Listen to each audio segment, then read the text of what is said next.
અજ્ઞાની ખોટી દિશામાં જાય ને ખોટું વિચારે તો સમજાય, પણ સમાજમાં બુદ્ધિમાનોની બુદ્ધિ બગડવા લાગે ને ત્યારે સમાજને બહુ મોટું નુકસાન થતું હોય છે. મોટા પદ ઉપર બેસેલા લોકોના મન જ્યારે નાના થવા લાગે ને ત્યારે સમાજને બહુ મોટું નુકસાન થઈ જાય. અને એટલા માટે અહીંયા ગુસાઈજી કહે છે કલિકાલત મચ્છન્ન દૃષ્ટિત્વા વિદુષામપી. આ કલિકાલને કારણે બુદ્ધિમાનોની દૃષ્ટિ પણ અંધકાર, અજ્ઞાનના અંધકારમાં ઢંકાઈ ગઈ છે. અર્થઘટનો વિપરીત કરવા લાગ્યા છે, જુદી રીતે જોવા લાગ્યા છે, ધર્મની વ્યાખ્યાઓ પોતાના રીતે કરવા લાગ્યા છે, સ્વયં પ્રભુને ઓળખી નથી શકતા, એના માટેનું અજ્ઞાન થયું છે. અને એટલા માટે આ સ્વરૂપનું અલૌકિક મહાત્મ્ય જેવું છે એવું દુનિયામાં જણાતું નથી, લોકો એને સમજી શકતા નથી. આ જે સ્વરૂપ પ્રગટ થયું વલ્લભનું, જ્યારે બુદ્ધિમાનોની બુદ્ધિ પણ ભ્રષ્ટ થઈ, અંધકારમાં ઢંકાઈ, અને એટલા માટે એનું મહાત્મ્ય પ્રગટ ન કરી શકે. સમાજને નુકસાન સૌથી મોટું એ થાય છે, અને વ્યક્તિને પણ. જો તમારું કોઈ ગાડી બગાડી જાય નુકસાન નથી, ધન બગાડી જાય નુકસાન નથી, ઘર બગાડી જાય નુકસાન નથી, કપડા બગાડી જાય નુકસાન નથી, પણ કોઈ તમારી બુદ્ધિ બગાડી જાય ને એ બહુ મોટું નુકસાન છે. કારણ કે જો માણસની બુદ્ધિ બુદ્ધિનાશાત પ્રશ્યતિ, ગીતાજીમાં કહ્યું. તુલસીદાસજી પણ જાકો પ્રભુ દારૂણ દુઃખ દે, તાકી મતી પહેલે હર લે. બુદ્ધિ બગડી એટલે બધું જ ગયું. અને અહીંયા બુદ્ધિમાનોની બુદ્ધિ જ્યારે આવી વિપરીત થઈ અને પ્રભુને ન સમજી શક્યા, અને સારા સારા ભણેલા લોકો પણ કોઈ શાસ્ત્રો જોતા નથી, વાંચતા નથી, અને શાસ્ત્રો ન વાંચવાને કારણે હિન્દુ ધર્મમાં અંધશ્રદ્ધા ફેલાય છે. ત્યારે હિન્દુ સમાજ પોતાના ધર્મશાસ્ત્રોથી દૂર થાય ને ત્યારે અંધશ્રદ્ધાને મોકો મળે. તમે આ નથી ચડાવતા ને, આ નથી કરતા ને, આ વારે અહીંયા નથી જતા ને. લોકોને 7 વારના 7 ભગવાન જુદા જોઈએ છે. સોમવારે આ, મંગળવારે આ, અરે વારે વારે બદલશો તમારો વારો નીકળી જશે. અને આમાં તો લોકો જેનાથી કામ થાય ભગવાન, સારા સારા ભણેલા અજ્ઞાની લોકો નહીં. અને બુદ્ધિમાનોની બુદ્ધિ જયારે આવી અશાસ્ત્રોક્ત દિશામાં ગતિ કરવા લાગે ત્યારે ધર્મની હાનિ, ધર્મની હાનિ થાય ને ભગવાન આવે. ધર્મની હાનિ કોણ? અજ્ઞાની કરે છે ના. જ્યારે ધાર્મિક લોકોનો ધર્મ પરથી વિશ્વાસ ઉઠવા લાગે ને ત્યારે ધર્મની ગ્લાનિ થાય છે. બુદ્ધિમાન લોકોનો ભગવાન પરથી વિશ્વાસ, શાસ્ત્રો પરથી વિશ્વાસ ઉઠવા લાગે ને ત્યારે ધર્મની ગ્લાનિ થાય છે. અધર્મીઓ નથી કરતા, કારણ કે તો માનતા જ નથી. અસુરોને ક્યાં ભગવાન અને ધર્મશાસ્ત્રોમાં શ્રદ્ધા છે, પણ માનનારાઓનો વિશ્વાસ ઉઠવા લાગે ત્યારે ધર્મની ગ્લાનિ થાય છે. અને જ્યારે બુદ્ધિમાનોની દ્રષ્ટિ આવી થવા લાગી, અંધ થવા લાગી, જ્યારે કલયુગનો આ પ્રભાવ, એટલે સપ્ત શ્લોકીમાં ગુસાઈજી કહે છે આ કલયુગથી બચવા માટે શું? અઘોગ તમસાવૃતમ કલિ ભુજંગ માસાતમ. આ કલિ રૂપી ભુજંગ જ્યારે ગ્રાસ કરી દે, આ કલયુગ છવાયો છે, ત્યારે બચવા માટે શું કરવું? કે મહાપ્રભુજીના ચરણ અંગુષ્ઠ પરથી નીકળેલું એ ચરણામૃતનું જલની એક બૂંદ જો આંખો પર લાગી જાય ને તો કલયુગના પટ્ટાઓ બધા હટી જતા. કેવલ ચરણનો પ્રકાશ નખચંદ્ર છટાવીને સબ જગમાં જ અંધેરો. સાધન ઓર નહીં આ કલી મેં. જ્યારે કોઈ સાધન નથી રહ્યું તો એક જ પ્રકાશ ક્યાંથી વૈષ્ણવને મળે? જ્ઞાન એટલે પ્રકાશ, અને ક્યાંથી મળે? શ્રી વલ્લભ નખચંદ્ર, એના ચરણના આશ્રયથી મળેલા શરણાગતિનું જ્ઞાન રૂપ એ પ્રકાશ જેના જીવનમાં છે એનો કલયુગ કંઈ બગાડી શકતો. જીવન વલ્લભ પ્રગટે કલી મેં. જીવ, આપણે તો પદ સાહિત્યમાં ભગવતીઓ ગાય છે ને કે આ કલયુગમાં જીવન રૂપ કોઈ હોય, અમૃત રૂપ કોઈ હોય તો વૈષ્ણવ માટે સ્વયં અમૃત રૂપ શ્રી મહાપ્રભુજીનું નામ છે. મહાપ્રભુજીના આશ્રય આપણે ન ગયા હોત તો અત્યારે ક્યાં ભટકતા હોત, ક્યાં રખડતા હોત, કઈ મંદિરના ઘંટડીઓ વગાડતા હોત? આ દૈવી જીવ, એની અધોગતિ શું છે? પ્રભુને છોડી અને આ જીવ ભટકવા લાગે ને એ તેની અધોગતિ. ચાંડાલી ચેદ રાજપત્ની જ્ઞાતા રાજ્યા જમાનિતા કદાચિત અપમાને વા ઉલ્તકા સુધીર. તમને રાજાની રાણી બનાવ્યા છે મહાપ્રભુજી. કદાચ અત્યારે પ્રભુ સામે નથી જોતા તોય તમારું બગડ્યું શું? રાણી તો બની. ચાંડાલી સ્ત્રી હતી, રાજાને ગમી ગઈ ને રાણી બની. એમ મહાપ્રભુજી કહે. એમ સાવ હજારો કરોડો દોષોથી ભરેલો આ જીવ હતા. ગામના લોકો આપણને વૈષ્ણવ કહે છે, એ આપણું કેટલું મોટું સન્માન. કરોડો દોષોથી ઘસીતા જીવ વૈષ્ણવ કહેવડાવવા લાગ્યો, આનાથી મોટું સન્માન બીજું કયું? તો આ કલયુગમાં કલયુગ મે સબ ધર્મ કે દ્વારે રોકે આય और वल्लभ खिड़की प्रेम. हमारा गोपालदास जी બીજા આખ્યાનમાં જ્યારે મહાપ્રભુજીનું વર્ણન કરે છે અરે નીકી નૌકા એ આ તો એક નૌકા મળી છે આપણને તરવા માટે વલ્લભના નામની, અને તરવાનો સહજ અને સુગમ માર્ગ આ પુષ્ટિ માર્ગ રૂપે મહાપ્રભુજી આપણને આપ્યો છે. તો આ કલિયુગમાં જ્યારે વિદ્વાનોની મતિ ભ્રષ્ટ થવા લાગી અને પ્રભુના સ્વરૂપને ન સમજવાને કારણે પ્રભુની મહાત્મ્યને ગાઈ ન શક્યા. આપણે તો વાર્તા સહિતમાં તમે જુઓ તો કૃષ્ણદાસ મેઘનના ગુરુની વાર્તા આવે છે. કૃષ્ણદાસ મેઘને 3 વાર માંગ્યું, મેં કહ્યું મારા ગુરુના શરણે લો. પ્રકાંડ પંડિત, પણ કલિયુગનો પ્રભાવ એવો કે ભગવત સામે ઉભેલા સ્વરૂપને સમજી ન શકે. પ્રગટ સ્વરૂપને જો કંસ રાવણ કોઈ નાસ્તિક નહોતો, એ પણ આસ્તિક હતો, ભગવાનમાં માનતો હતો, પણ એની ભૂલ ક્યાં હતી? પ્રગટ સ્વરૂપ પર શ્રદ્ધા નહોતી. ભગવાન છે પણ આ રામ ભગવાન નથી, સામે ઉભા છે એ ભગવાન નથી. પ્રગટ સ્વરૂપ પર શ્રદ્ધા ન હોવાને કારણે એનું પતન. કલયુગમાં પણ ભૂતકાળને બધા બહુ ગાશે, ભવિષ્યની ચિંતા કરશે, પણ સામે ઘરે ગોદમાં બિરાજતા ઠાકોરજીને લાલ નહીં લડા. આ કલયુગનો પ્રભાવ. અરે આ પ્રગટ ઠાકોરજી પધરાવી દીધા છે ઘરમાં. જે ગોપાલ હુતે ગોકુલ મે તે અબ આન બસે નિજ ગે. આપણા ઘરે આવીને બિરાજી ગયા છે, અને એવા પુષ્ટિ પુરુષોત્તમ બિરાજે. આવું સેવા એવા ન ફાવે. આ તો ભગવાન આવશે ને ત્યારે એમને પગે લાગીશ. તો પ્રગટ જે સામે છે, પ્રગટ મળે સુખ થાય ગિરધર, પ્રગટ મળે સુખ થાય, એમાં શ્રદ્ધા નહીં. આ કલયુગનો પ્રભાવ. કૃષ્ણદાસ મેઘનના ગુરુની એ જ થઈ. અને જયારે કહ્યું કે તે બીજા ગુરુ કરી લીધા, એમ ખીજાયા એના ગુરુ. કૃષ્ણદાસ મેઘન ગુરુ તો આપ જ છો, આપની કૃપાથી મને મહાપ્રભુ રૂપ ઠાકોરજી મળી ગયા છે. હું કેમ માનું કે પ્રભુ છે? આપ કોઈ પ્રમાણ આપો. આ બળબળતી અંગીઠી પડી હતી અને કોલસા બળી રહ્યા હતા. કે હાથમાં લે અને સાબિત કરીને બતાવો. જો તારા ગુરુ પુરુષોત્તમ હશે તો તારો હાથ કાંઈ નહીં થાય, નહીં તો બળીને ખાક થઈ જશે. કૃષ્ણદાસ મેઘને મહાપ્રભુજીનું મનોમન સ્મરણ કર્યું અને ધગધગતા અંગારાઓ પોતાની હાથમાં લીધા, મહાપ્રભુજીનું સ્મરણ કર્યું, અને ઇતિહાસ લખે છે એ ઠંડા ફૂલ બની ગયા અંગારા.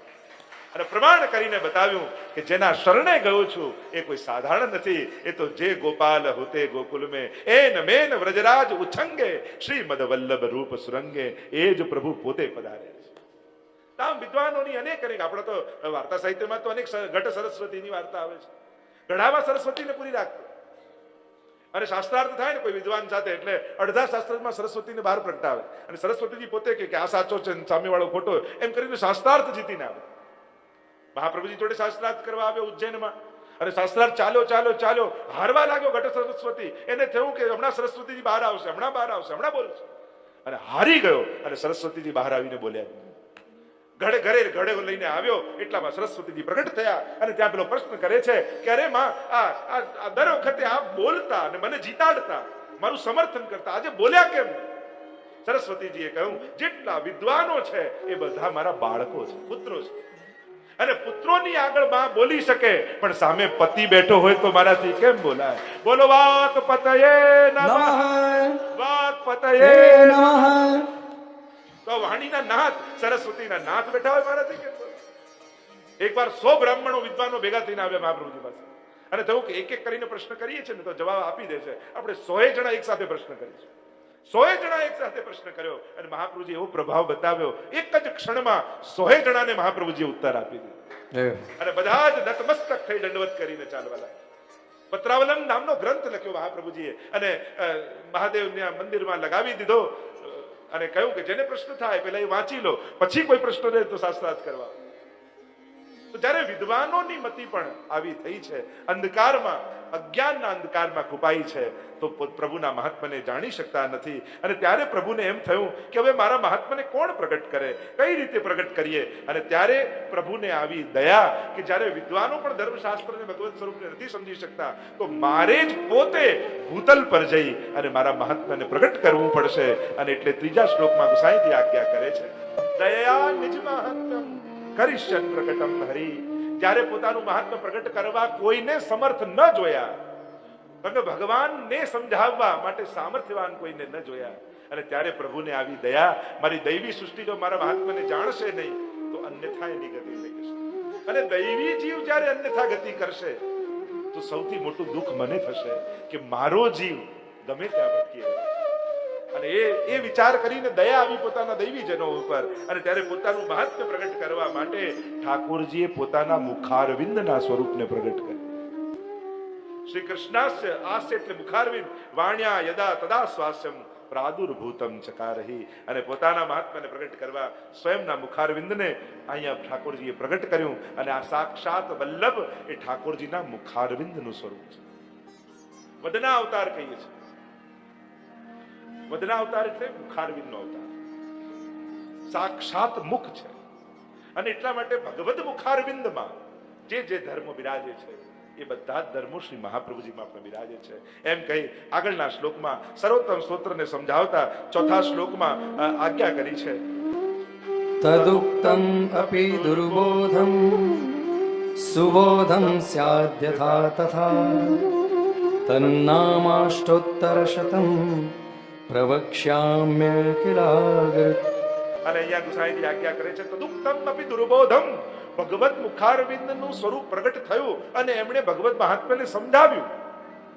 પણ ભગવાનની વાણી સમજવી એ સાધારણ જીવનું કામ નથી.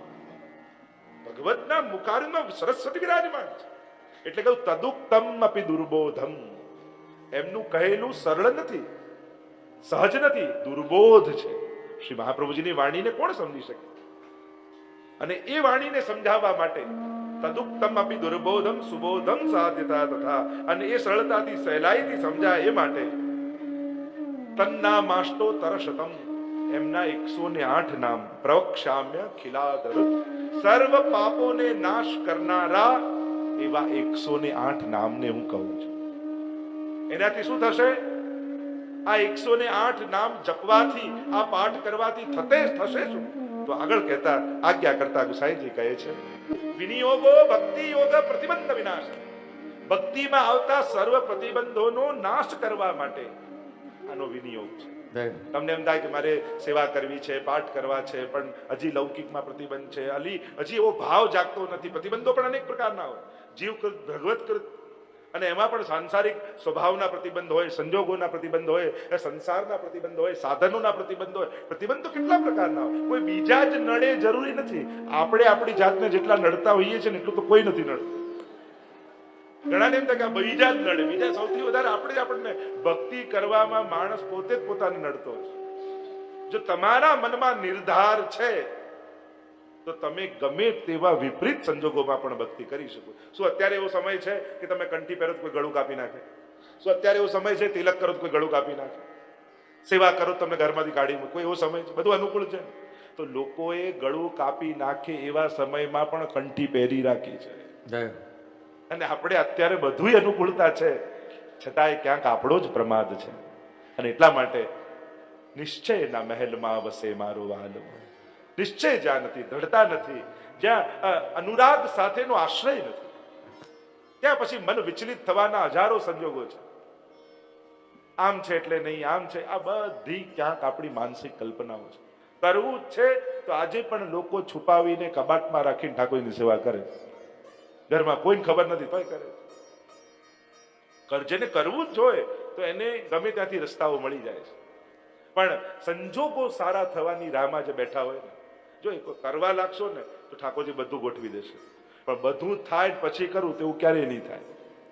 અને એટલા માટે કરવા લાગો, પ્રભુ બધું અનુકૂળ કરી દેશે. હું ક્યાં કહું છું સીધું સખડી ભોગ ધરી દો, પધરાવીને મિશ્રી ભોગથી શરૂ કરો, ચંસ્પશ કરીને. અરે ઉષ્ટાવજો એ પછી, લાવ તો ખરા લાલનને ઘરમાં એકવાર એને આવા તો દો, પછી એના ખેલ શરૂ થશે. પછી તો એ બધું સાચવી લેશે. હું તો કોઈ એકવાર ઘરમાં તો લાવ. આપણે એ જ કાંઈ ને કાંઈ કરીને એવો ભાવ જગાવી દેશે કે તમને જેમ થશે હવે આ કરવું, હવે આ કરવું, હવે આ કરવું. આજે ખરેખર આ યુટ્યુબ પર કથાઓ સાંભળીને કેટલા હજારો લોકો ઠાકોરજી પૂછતા હોય. કઈ મળ્યા ના હોય અમને, કે અમે ક્યારે સામે હોય નહીં. ખાલી આ કથાઓ ટીવી પર ને યુટ્યુબ પર સાંભળી યુવાનો વિદેશમાં પણ કેટલા લોકો ઠાકોરજીને કે અમારો ડર જતો રહ્યો, અમારી બીક જતી રહી. લોકોએ ઠાકોરજી નાના નામે એટલા બધા આપણને ડરાવી દીધા છે. જો ડરમાંથી મુક્ત કરનારો પરમાત્મા છે અને આપણે એનાથી ડરેલા હોઈશું તો ક્યાં જઈશું? પ્રભુ જ તો એક એવા છે દુનિયામાં કે જેની બીક રાખવાની જરૂર નથી, જે સંસારના ભયમાંથી આપણને મુક્ત કરે છે. આપણે એનાથી જ ભયભીત છે. પ્રભુનો ડર કાઢો, કઈ ખોટું થવાનું નથી, કોઈ અપરાધ લાગવાનો નથી. પ્રભુ કઈ બગાડવા, નાનકડું છોકરું ખીજાઈ જાય શું બગાડી લે? 10 મિનિટ પછી પાછું બોલતું થઈ જાય. બાળક જ છે. ઘણી વાર માં નવડાવતી હોય બાળકને તો એની બંગડીથી બાળકને વાગી જાય, અને વાગે તો રડતું પછી માના જ ખોળામાં. આપણો પુષ્ટિ પુરુષોત્તમ પણ એવો જ છે. કંઈક અપરાધ થશે ને તો રડતો રડતો તમારા જ ખોળામાં પાછો આવવાનો. એ ક્યાંય જવાનો નથી, ક્યાંય કોઈનું બગાડવાનો નથી. શું કરવા ડરવાનું? હા, મોટા ભાગે અપ્રસના નામે લોકો ડરેલા હોય, પણ ક્યારેક વ્યક્તિગત કોઈ વલ્લભકુલને મળવું કાંઈ એવું અપ્રસનું નથી. બધું થઈ શકે એમ છે, બધું સચવાય એમ છે. આ તો આપણે કોઈની બહુ મોટા મર્યાદીની અપરસ જોઈ લીધી છે, પણ બધા એવા મર્યાદી થાય જરૂરી થોડી છે. આપણે આપણા ઘરમાં આપણા પ્રમાણે શું કરી શકીએ એ વિચારવાનું. પેલા બાપા શું કરતા હતા કાઠિયાવાડના ગામડામાં એ વિચારવા જશો તો મુંબઈના નાના ફ્લેટમાં નહીં થઈ શકે. એ ક્યાં રહેતા હતા, કેવા એમના સંજોગ હતા, એ એમની મેળ હતી.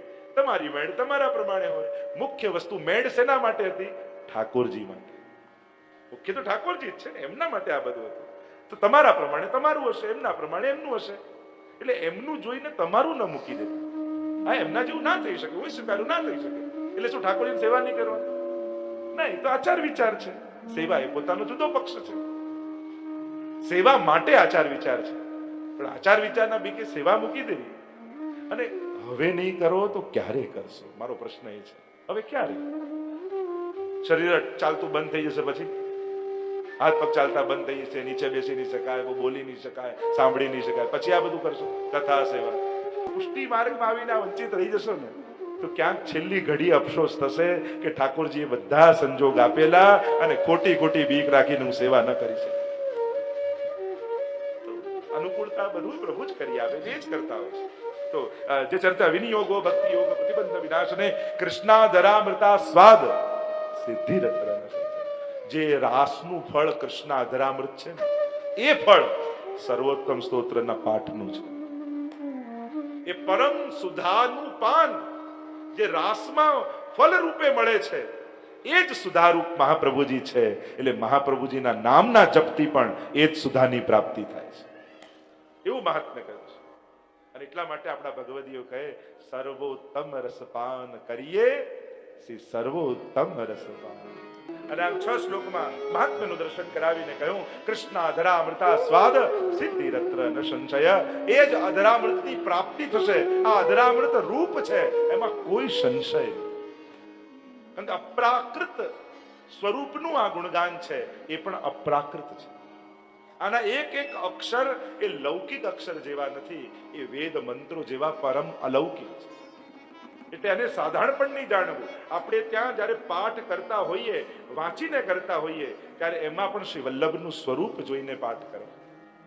એ સ્વરૂપનો ભાવ એ અક્ષરમાં કરવો. આ અક્ષરો પણ વાંગમય સ્વરૂપ રૂપ છે.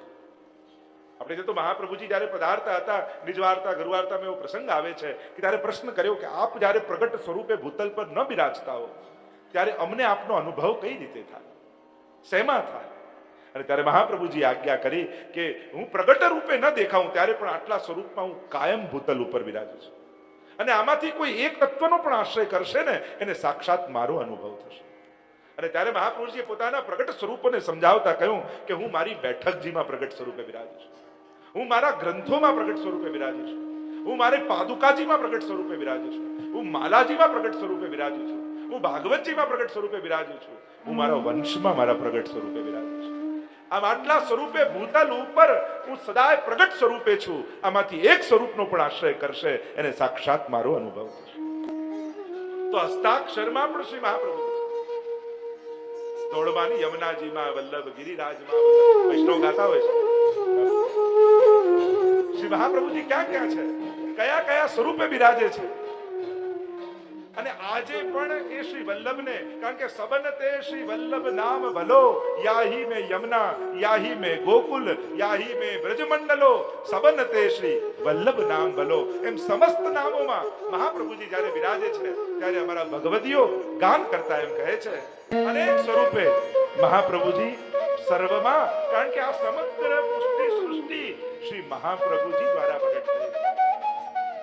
કારણ કે જેમ કમળમાંથી સમગ્ર સૃષ્ટિનું સર્જન થયું, બ્રહ્માજીની નાભીમાંથી કમળ અને કમળમાંથી સર્વ સૃષ્ટિનું સર્જન થયું, એમ સ્વામીજીના ચરણમાં પદ્મનું ચિહ્ન છે, કમળનું ચિહ્ન છે. અને સમગ્ર પુષ્ટિ સૃષ્ટિનું પ્રાગટ્ય સ્વામીજીના ચરણમાં રહેલા કમળમાંથી થયું. જાકે રોમ રોમ પ્રતિ પ્રગટિત કોટી ગોવર્ધન.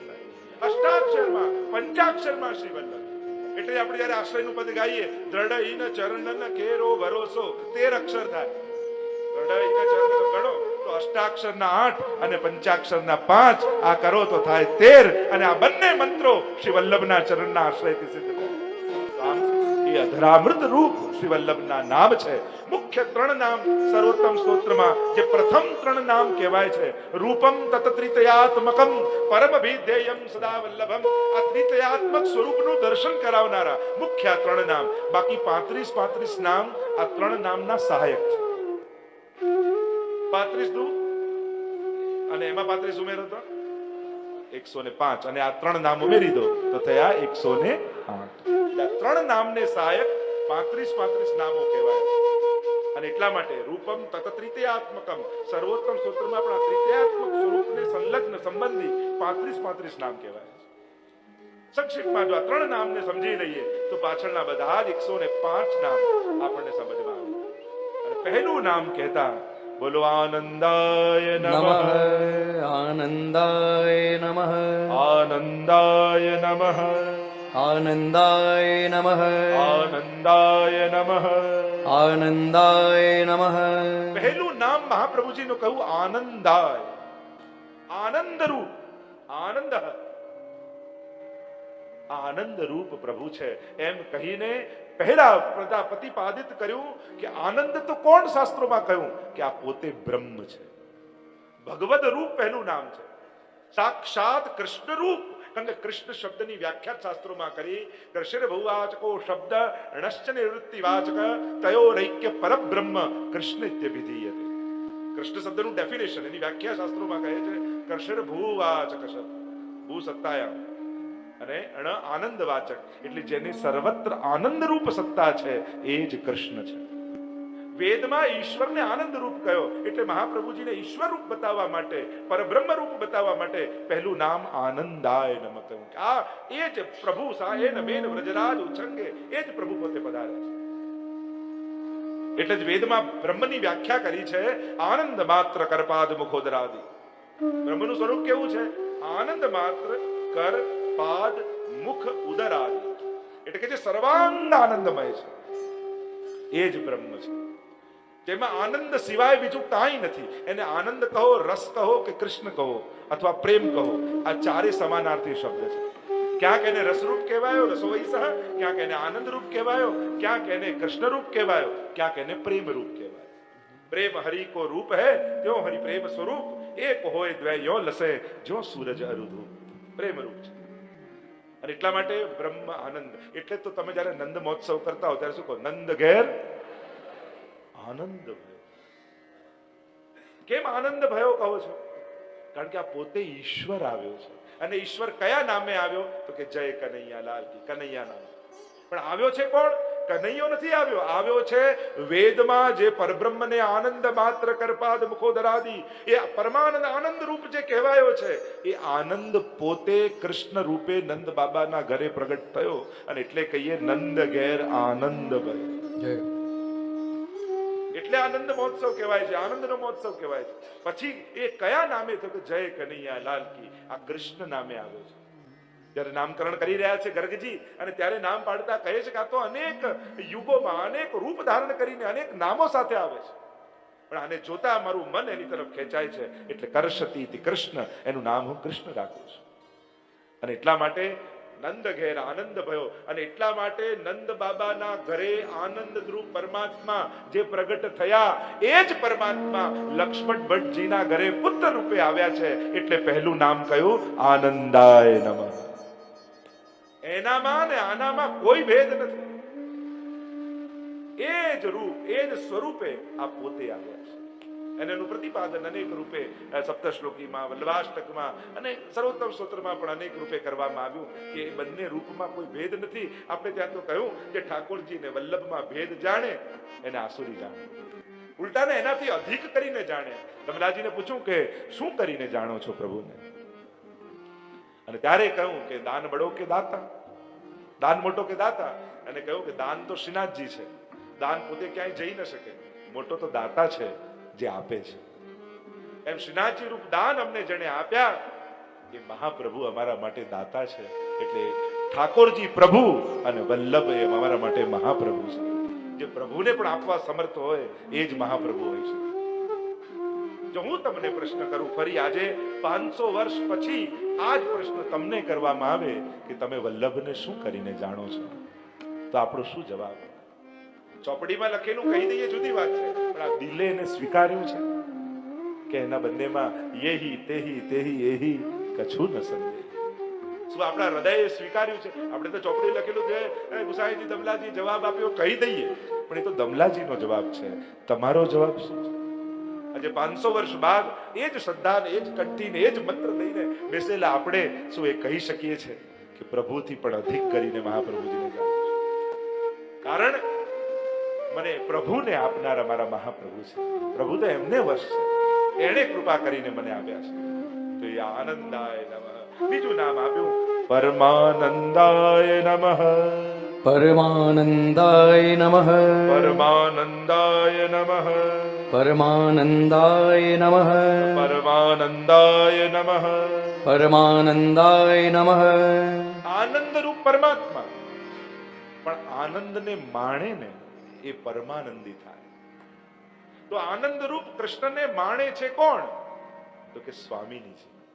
એટલે પરમાનંદાય કઈ પરમાનંદ કઈ આ સાક્ષાત સ્વામીજીનું સ્વરૂપ છે એમ શ્રી ગુસાઈજી બતાવે છે. એમ કથા તો એ કહેવામાં આવે કે રાસ ચાલી રહ્યો હતો અને રાસ કરતા કરતા સ્વામીજીનું મુખ ઉદાસ દેખાયો અને ત્યારે ઠાકોરજી પૂછ્યું કે આપ ઉદાસ કેમ છો? ત્યારે સ્વામીજીએ કહ્યું કે મારે રાસમાં મને આવેશ આવ્યો ને કેટલા જીવોને મેં લીલાથી વિકુટા પડેલા જોયા, ભૂતલ પર પડ્યા છે અને મારા લીલાના જીવો, અમે તો લીલામાં આનંદ રાસનો કરી રહ્યા છે, પણ લીલાથી વિકુટા પડેલા જીવો એ સંસારમાં પડી પ્રભુને ભૂલી ગયા છે, સંસારમાં મગ્ન થઈ રહ્યા છે અને સંસારના દુઃખોને ગ્રસિત થઈ ગયા છે, લીલાના આનંદથી વંચિત છે, એટલે મારું મુખ ઉદાસ છે. અને ત્યારે સ્વામીજીએ કહ્યું કે આપ આજ્ઞા કરો પ્રભુ તો હું ભૂતલ પર જાઉં અને એ જીવોને ફરી બ્રહ્મ સંબંધ કરાવી અને લીલામાં ફરી પ્રવેશ કરાવું. અને આમ વચને ઠાકોરજીની આજ્ઞા લઈ એ જ સ્વામીજી લીલાથી વિકુટા પડેલા જીવોને ફરી લીલામાં પધરાવવા માટે શ્રી મહાપ્રભુજી સ્વરૂપે ભૂતલ પર પધાર્યા. એટલે કહ્યું પરમાનંદાય નમઃ. પરમાનંદાય નમઃ. પરમ આનંદ. રાસમાં સર્વોચ્ચ આનંદ કોઈનો હોય ને તો એ સ્વામીજીનો આનંદ છે. એનાથી કરોડમાં ભાગનું બિંદુ આપણે અનુભવીએ ને તોય આપણે આનંદી થઈ જઈએ, એવો આનંદ સ્વામીજીનો છે. અને એ સ્વામીજી સ્વરૂપ શ્રી વલ્લભ આપણે ત્યાં ભૂતલ પર પધાર્યા એટલે એ સ્વામીજી રૂપે જોઈ આપે પરમાનંદાય નમઃ કહ્યું. કારણ કે પેંડો ગળ્યો હોય પણ પેંડો થઈ જવામાં આનંદ ન હોય, આનંદ તો પેંડો ખાનારને આવતો. એમ પ્રભુ કણ કણ રૂપ આનંદ રૂપ, પણ આનંદ રૂપ થઈને ના ભળી જવામાં નહીં, એને માણવામાં છે. કૃષ્ણ હાસ્ય, હાસ્ય એટલે મુખારવિંદ, અને એ રૂપે શ્રી મહાપ્રભુજી પ્રગટ થયા છે આચાર્ય સ્વરૂપ, સાક્ષાત ભગવત મુખારવિંદ નું સ્વરૂપ. મુખારવિંદમાં 7 ધર્મ વિરાજતા હોય, એ 7 ધર્મો મહાપ્રભુજીમાં વિદ્યમાન છે.